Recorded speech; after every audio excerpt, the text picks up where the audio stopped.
Vous comprenez? Très bien.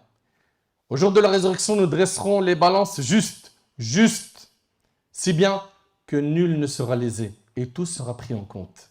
Fût-ce du poids d'un grain de moutarde, et pour demander des comptes, nous suffisons largement. Subhanallah.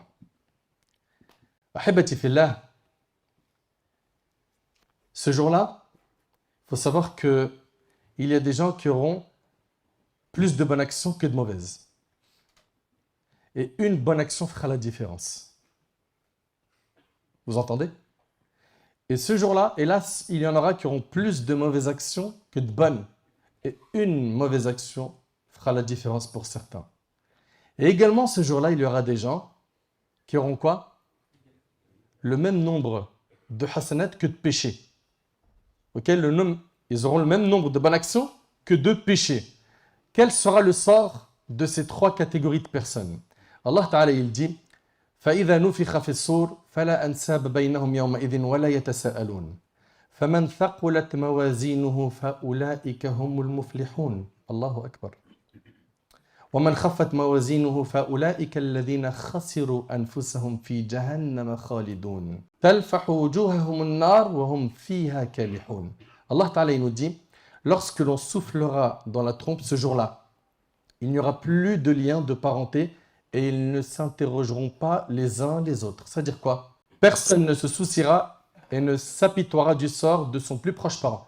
Personne ne va calculer les proches de sa famille. Et vous connaissez un yawma yafiru al-mar'u min akhihi, n'est-ce pas? T'imagines que l'homme, il fuit son frère, il fuit sa mère qu'il a mis au monde, il fuit sa femme. Chacun d'entre eux est en train de chercher comment faire pour sauver sa peau ce jour-là. Et ce jour-là, l'invocation des prophètes, vous savez, ça sera quoi? Le jour du jugement? Allahumma sallim sallim. Oh Allah, accorde le salut. Oh Allah, accorde le salut. C'est un jour terrible. Allah Ta'ala, il nous dit, dans la suite des versets, ceux dont les bonnes œuvres pèseront lourd seront les bienheureux. Et franchement, on n'aimerait pas être de ceux-là, ceux qui auront plein de bonnes actions.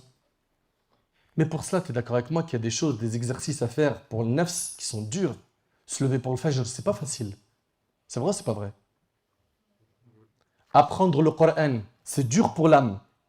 C'est plus dur que regarder une série Netflix. Mais c'est vrai ou pas?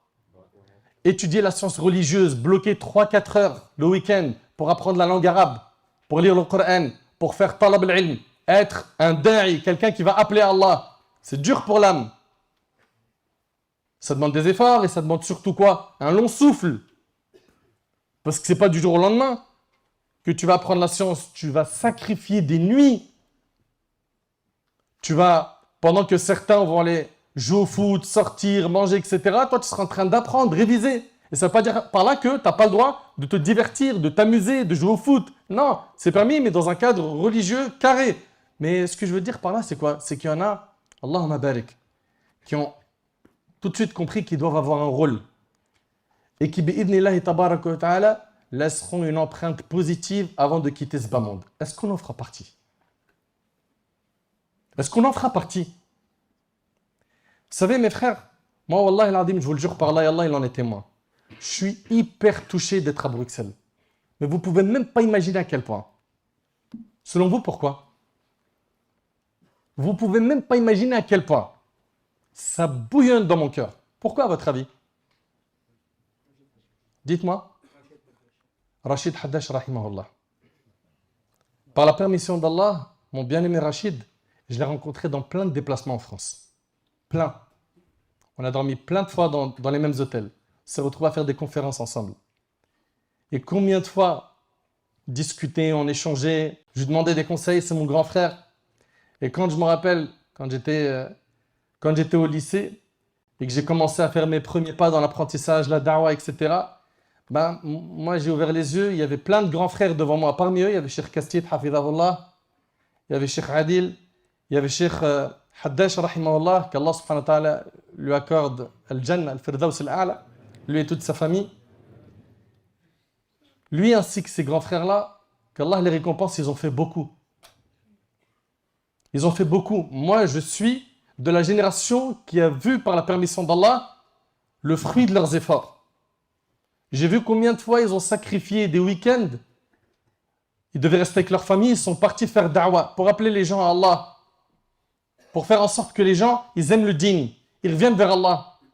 Et aujourd'hui, mon bien-aimé Haddash, rahimallah, il ne fait plus partie de ce monde. Allahumma lakal hamd, vous avez encore des mashayikh, des gens qui sont là, qui font énormément de khir. Mais mon frère Haddash, rahimallah en particulier, il a soulevé un poids à l'échelle locale et à l'échelle francophone dans le monde qui était très très important. Et on parle d'une personne. Une personne.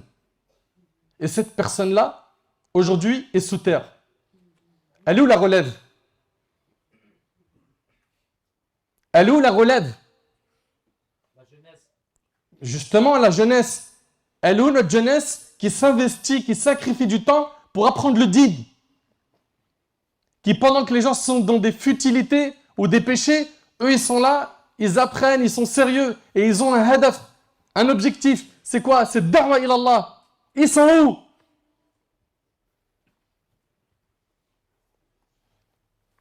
Pourquoi ne pas se dire, moi j'aimerais bien lillah. Vous avez vu, j'ai dit quoi? Lillah, pas pour des likes, pour avoir un maximum de gens sur TikTok.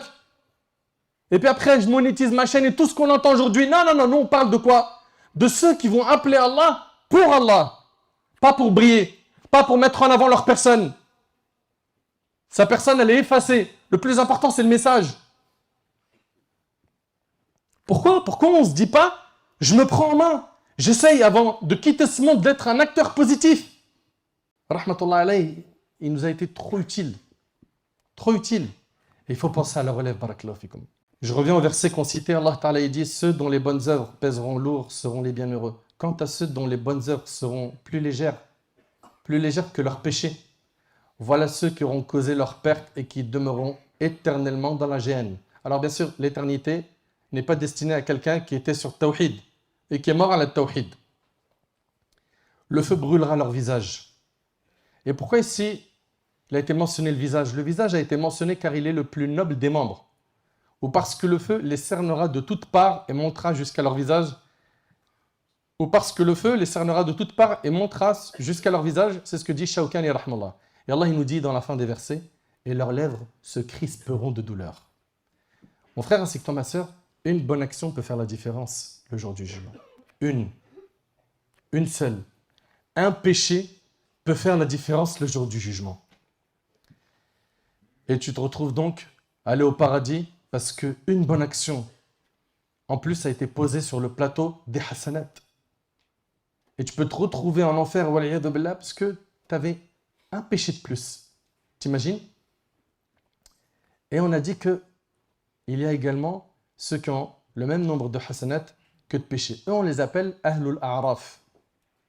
Eux, ce sont des gens qui seront dans un endroit entre le paradis et l'enfer. Il y aura une séparation entre le paradis et l'enfer. Vous suivez? Et ces gens-là, ils vont rester un certain temps qu'Allah Tabaraka Ta'ala connaît entre le paradis et l'enfer. Okay? Donc suspendus jusqu'à ce qu'Allah les autorise d'entrer au paradis. Donc ça, c'est le sort réservé à qui? À ceux qui ont le même nombre de bonnes et de mauvaises actions. Vous suivez?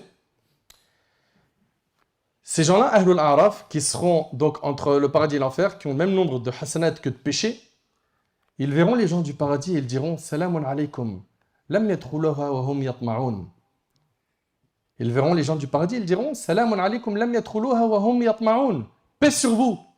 Ils n'y sont pas entrés bien qu'ils le souhaitent. Puis, ils regarderont les gens de l'enfer. Et qu'est-ce qu'ils vont dire? Bah écoute, وإذا صرفت أبصارهم تلقاء أصحاب النار قالوا ربنا لا تجعلنا مع القوم الظالمين. Allah Ta'ala il nous dit, et quand leurs regards se porteront sur les habitants de l'enfer, ils diront, Seigneur, ne nous mets pas avec les transgresseurs. Ne nous mets pas avec les transgresseurs.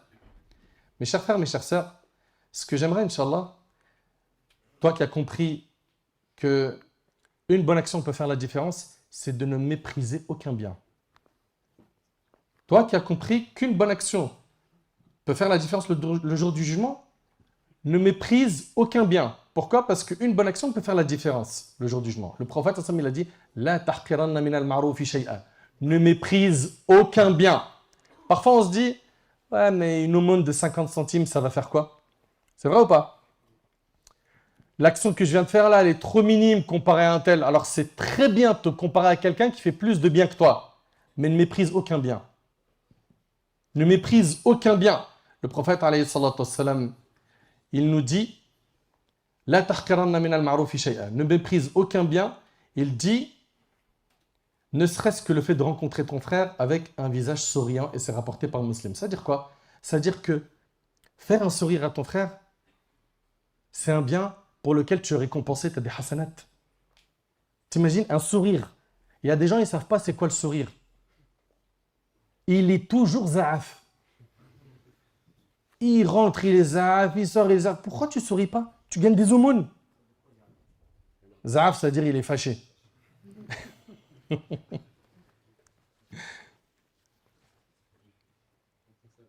Qu'est-ce qu'il y a? Les dents, c'est pas une aura. Montrez vos dents. C'est pas une partie honteuse à cacher. Souris. Non, il y a des gens, ils savent pas. Et puis il est toujours là à annoncer des mauvaises nouvelles, grincheux. Mais c'est pas ça le comportement du prophète sallam. Le prophète sallam, il a dit quoi? Bashiru wala tunafiru. Annoncer des bonnes nouvelles. Et le prophète sallam, il a été décrit comme étant quelqu'un qui était toujours souriant alayhi salatu wassalam. Bien évidemment, il lui arrivait de se mettre en colère. Mais il était tout le temps souriant alayhi salatu wassalam. Pourquoi on n'est pas de cela? Pourquoi on n'est pas positif? Surtout que ce sourire, il te fait alourdir tes hasanats, t'imagines? Et de l'autre côté, une action, une parole peut faire en sorte que tu te retrouves en enfer. Waliyadu billah. Regardez ce hadith qui est rapporté par Bukhari Muslim et méditez-le s'il vous plaît. Le prophète alayhi salatu wassalam, il a dit le serviteur peut certes sans y prêter attention prononcer une parole lui valant la satisfaction d'Allah. Il peut dire une parole sans lui prêter attention et elle va lui faire gagner la satisfaction d'Allah et grâce à laquelle Allah l'élèvera en plusieurs degrés. Donc dis des bonnes paroles. Ok, comme ça, bi'idhnillah, tu auras la satisfaction d'Allah. Et il se peut également qu'il prononce sans y prêter attention une parole provoquant la colère d'Allah, une médisance, une insulte. Il n'y prête pas attention. On a déjà dit que dans certaines de nos conférences, on vous a déjà dit que les gros mots pour certains, c'est une ponctuation. C'est la virgule, c'est le point d'exclamation. Hein? C'est quoi votre truc là? Mais ça va, on rigole, c'est mon pote. Ah, c'est ton pote, donc t'augmentes tes péchés. Comment tu réfléchis? Parce que tu l'aimes, tu dis tiens, alourdissons un peu les péchés. Non, vraiment, je le kiffe. Hein. Allez, tiens, prends encore un gros mot. Comment ils réfléchissent les gens en fait?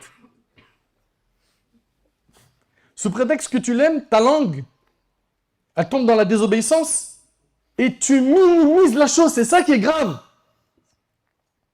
Regarde, le prophète en dit, il se peut également qu'il prononce sans y prêter attention une parole provoquant la colère d'Allah, laquelle parole le précipitera en enfer. Waliyadu billah. Allahu akbar. Subhanallah. Combien de paroles ont déclaré des guerres de famille? C'est vrai ou c'est pas vrai? Combien de paroles ont causé la destruction de certains foyers? Des divorces, des enfants qui ont payé les pots cassés. Combien de paroles ont fait en sorte que l'animosité naisse entre deux musulmans, entre deux musulmanes? Combien de paroles ont désuni des personnes, ont fait du tort à des gens, ont détruit l'honneur des gens, ont été la cause de beaucoup d'injustices, de la disparition des biens de certains. Et en même temps, avec une parole, tu peux te rapprocher beaucoup d'Allah.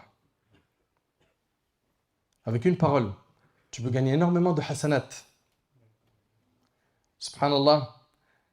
Le prophète, alayhi salatu wassalam, il a dit, et on vous le redira, il a dit, Alhamdulillah, zid. Alhamdulillah. Pas tous à la fois. Tamla'u. Al-Mizan, il a dit, Alhamdulillah, remplit la balance de bonnes actions. T'entends? Juste Alhamdulillah. Donc d'un côté, tu peux gagner beaucoup avec peu d'efforts. De l'autre côté, tu peux perdre énormément sans faire attention. C'est pour ça, nous qui sommes des musulmans, on doit faire très attention à ce qu'on dit, à ce qu'on regarde, à ce qu'on écoute, à ce que notre cœur aime. On doit faire hyper attention à bien surveiller tout ça. Pourquoi? Parce que ce qui joue après, c'est paradis et enfer. Et je pense qu'aucun parmi nous va être trempé ne serait-ce qu'un seul instant en enfer. Dans un hadith rapporté par Muslim, méditez avec moi sur ce hadith s'il vous plaît. Le prophète alayhi salatu wassalam, il a dit, on ramènera la personne qui a connu, écoutez attentivement s'il vous plaît, le plus de bien sur terre, parmi les gens de l'enfer. C'est celui qui, comme disent les jeunes, il s'est mis bien. Ok? Comme disent les jeunes, parce que quand tu regardes ça avec les regards de la religion, il ne s'est pas mis bien, skin, pas du tout. Ah, il s'est mis dans un trou très profond. Dur de le sortir de ce trou.